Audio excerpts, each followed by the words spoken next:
రాష్ట్ర ప్రభుత్వం విద్యుత్ ఛార్జీలు పెంచినందుకు నిరసనగా తూర్పుగోదావరి జిల్లా రాజానగరంలో వైసీపీ పోరుబాట చేపట్టింది.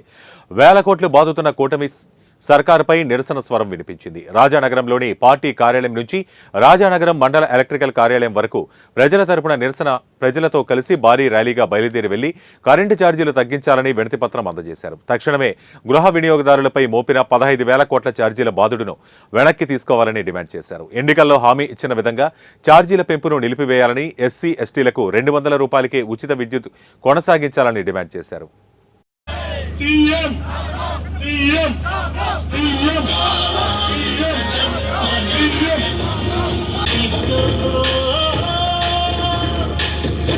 వైఎస్ఆర్ కాంగ్రెస్ పార్టీ నాయకత్వం, వైఎస్ జగన్మోహన్ రెడ్డి నాయకత్వం, చక్రపుడి నాయకత్వం.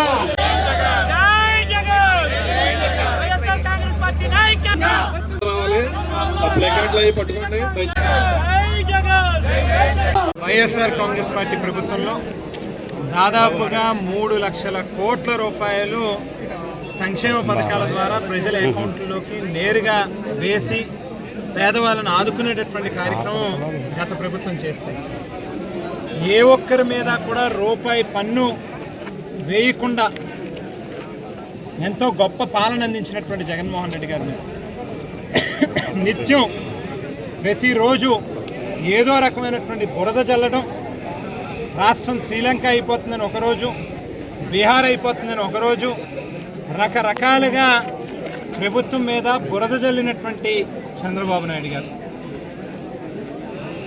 మళ్ళీ మాకు అవకాశం ఇస్తే ఎక్కడా కూడా ప్రజల మీద పన్నుల భారం వేయం సరికదా, ప్రజల నుంచే విద్యుత్తుని ప్రత్యేకించి ప్రొడ్యూస్ చేసి ప్రభుత్వం తిరిగి ఆ విద్యుత్తుని కొనుగోలు చేసేటటువంటి కార్యక్రమం చేస్తాము.